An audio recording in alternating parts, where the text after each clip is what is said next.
Welcome back to the 2021 Mountain West Women's Basketball Media Days. I'm Bridget Howard alongside Jesse Kurtz, and we now go to Laramie, Wyoming to catch up with the head coach of the Cowgirls, Gerald Mattinson. Coach, great to see you. How are things going? Good, thank you. It's good to see you guys. Everything's good. Things are going great. We already had our first snow yesterday, so we had some of our kids, a couple of our new kids experienced that for the first time. I had one try to ride her bike in it, so it's kind of an interesting thing. But besides that, everything's going great. Well, if media members who are on the call here today, if you have a question for Coach Mattinson, please make sure to press the raise your hand button to enter the queue. Coach, you are coming off the Cowgirls' first ever Mountain West tournament title and second NCAA appearance. What is the excitement around the Cowgirls and women's basketball this season? There's been a lot of excitement. It was a great run for our team in the tournament. Was playing really well down the stretch, and a lot of fan excitement, especially with fans being able to get back in the stands. They're looking forward to everybody I talked to coming back, being able to get in and be part of this team now. So expectations are high. Everything seems to be going well, and the fans are excited to get us going. So a lot of good positive things. Well, Coach, we've got a question in the queue for you. First, we'll go to David Graff from Wyoming News Now. Hi, Coach. I just want to start off with, would you say this roster has a nice blend of experienced players and underclassmen? Yeah, I like our roster. Like I've said before, I really like our team. Just in general, period. Play really, really hard. Really get after it. And we added 3 freshmen. I think all 3 of them have a chance to contribute right away, and I think there is a really nice blend of, like you said, we've got a lot of returners, and now we have some young kids, and our freshmen turned to sophomores over the years. So nice blend, and a lot of excitement going with these players, and they're getting after it in practice. They're fighting for a little bit of playing time, and practices have been competitive, and that's what you want to see.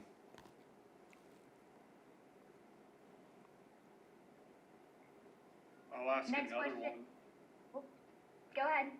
I'll ask another one. You mentioned those 3 freshmen. One of them is Douglas's Allison Furtick. She's arguably the most decorated player in high school basketball history here in Wyoming.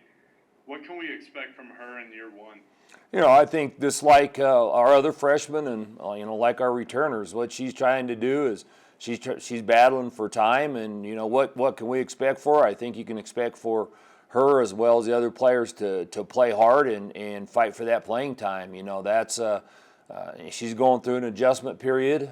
It's a lot more physical at our level. She has to adapt to that, but I think her future's bright. She has she has good hands, she has good feet. She can get up and down the court. I have high expectations for her, but she has to work and grow into that, and every opportunity she gets, she takes advantage of. So I'm looking forward to a lot of good things from her. Another question for you, Coach, coming from Robert Munoz from YOsports.com. Hi, Gerald. I'll stick to this freshman trend here. I listened to you talk with Kevin McKinney, and Emily's name came up a couple times.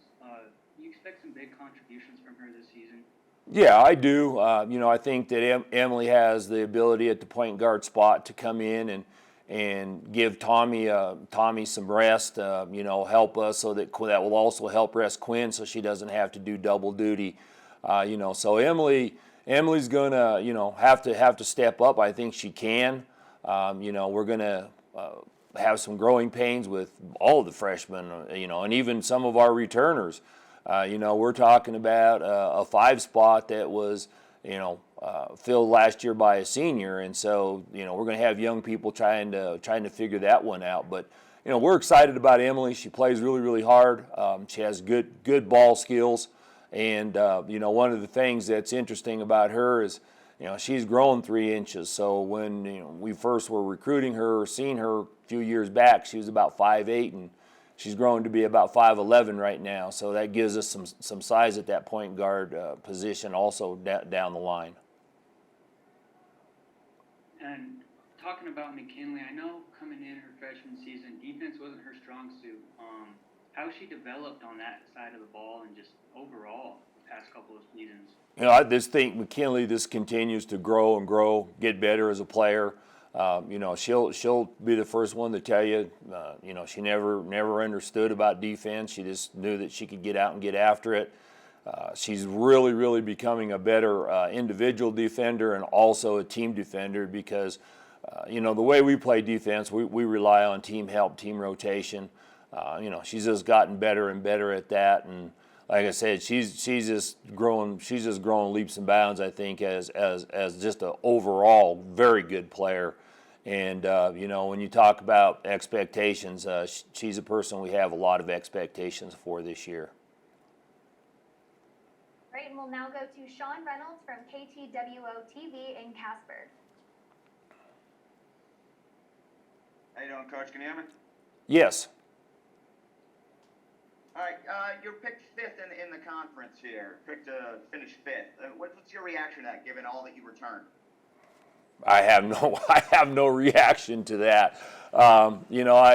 It doesn't matter to me right now who's picked first, who's picked 11th, who's picked 5th. What has always mattered to me is where everybody's at on March the 9th. I mean, I don't. I worry about that. I worry about how do you get better each day or each month as you get out. And as I've said before, Sean, this, I'll say it over and over again. I want to be trying to playing our best basketball toward the end of the season because to me, that's when it counts. So being 5th, it wouldn't matter to me if we were 1st, 11th, 5th. You just go out every day. Do what you're supposed to do, get after it, and where it all ends at on March 9th is what matters. When we talked to you a few weeks ago, Coach, you said that you were able to accomplish so much more because of everything that you've returned, that you didn't have to spend as much time going over stuff. Where are you at a few weeks after that? I know you were a little bit banged up. How far ahead of schedule do you feel? Well, I feel like we're in a good position where we understand the basics of what we want to do offensively and defensively, and we're able now to we're past the point where you have to. Last year we were still teaching at this point. There was a lot of teaching going on. Now we're still teaching, but there's a lot of fine-tuning going on with some of the things that we want to change offensively, some of the things we're working on defensive schemes. So it gives us a chance to throw in a little bit more, and then at this point try to fine-tune some of those things just because of the experience level that we have. Coach, we spent a lot of time focusing on individual programs here, but look out at the conference for me here and go full Mufasa when you look at Pride Rock. Tell me what you see from the rest of the teams in the conference. I just think our league's always just a good league, top to bottom. I think one of the things that this league has always had since I've been in it is one. I think this league has really, really good coaches. I think that's been true since I came in with Joe however many years ago. I think coaches scheme well. I think that they prepare their teams well. I think that they're able to take their teams from early in the year to later in the year, and and they improve. And it makes it really, really tough. It makes it challenging because you have to continually improve. So I think top to bottom, that's one of the big things about this league is the ability of the coaches to do what they do. And then obviously I think that there's as talented players in this league as there are in any league. I mean, there's obviously players that you just look at and go, okay, these guys are as good as we're going to see, and that's what we talk about a lot in practice. Actually, we'll go, you're not going to see better guards than you'll see out of these two, or you're not going to see a better big than you'll see out of this person. And so, I think that's also top to bottom in this league. Everybody has several players that can play at any level in the country. So I think that's what makes this league so tough. And then obviously the travel in this league is really, really tough, and that kind of makes it even a little bit tougher. Last one I have for you, Coach, is from the time last season ended to coming back at practice, who's grown the most on your team?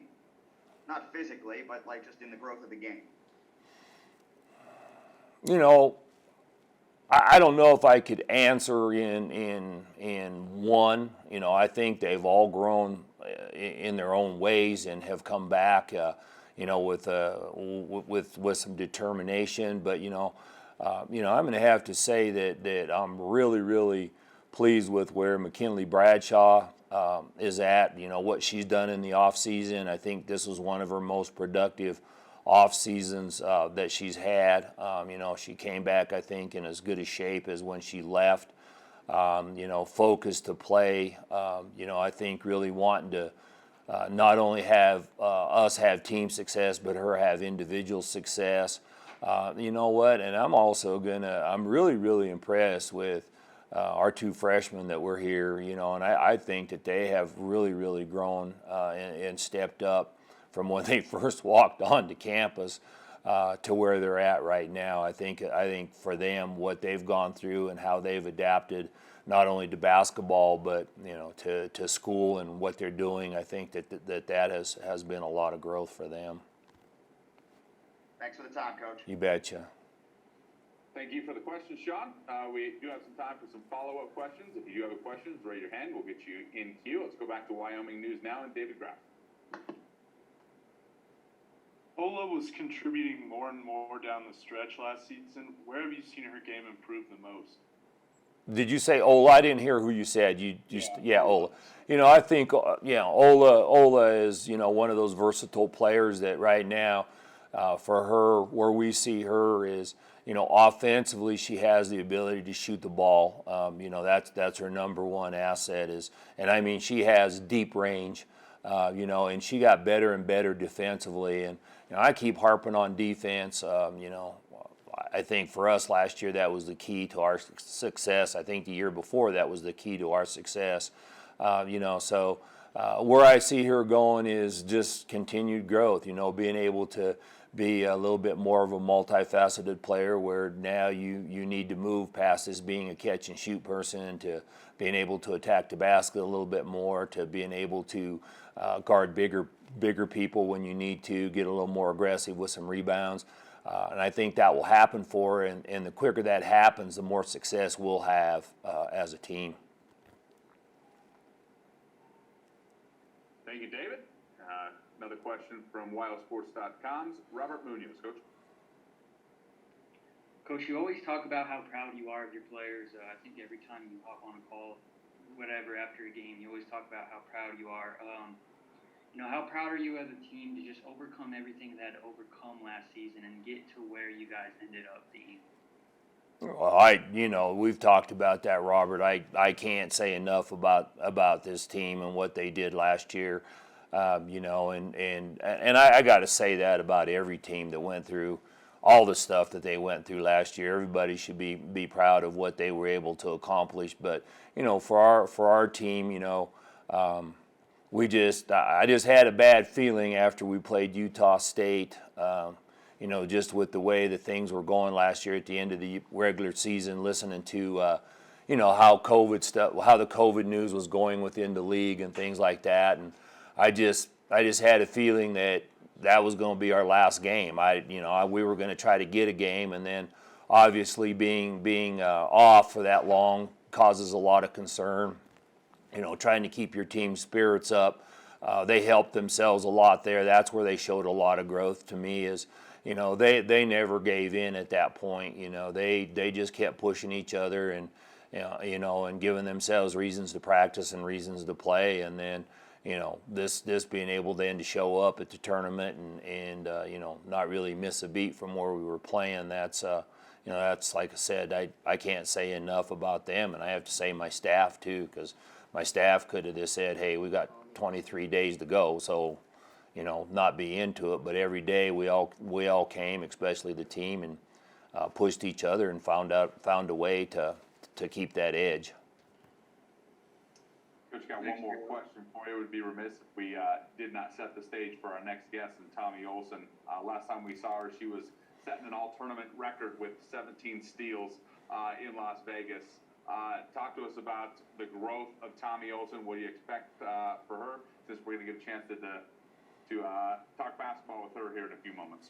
Well, you know, I think Tommy's just a special young woman. I mean, what she does for our team, you know, the energy that she brings, she's a dynamo, she's a competitor, she expects a lot of herself, she expects a lot of her teammates, but, you know, that's also besides, you know, what she expects of herself academically and everything else. I don't know how she does what she does, to be honest with you. I mean, I look at her daily schedule, and yeah, I'd have to be like checked in and taking a nap at some point, but she gets it done, you know, and you go, what else can I expect of her? I can't expect any more of Tommy. I mean, you know, all I can ask of Tommy and several of our players is just keep giving us what you've given us. If you give us 100%, you know, that's what she does. And you know, we always say, you know, it's kind of a funny thing. We always go, well, if you give us 100%, we can live with that. And now we're going, well, what else can I ask of you? Well, you've been giving me 100%. There's not a lot more left. I mean, but you know, we just need Tommy to stay healthy, and you know, we can say that about a lot. We need to keep her healthy, and you know, just keep letting Tommy be Tommy, as we say in practice. A special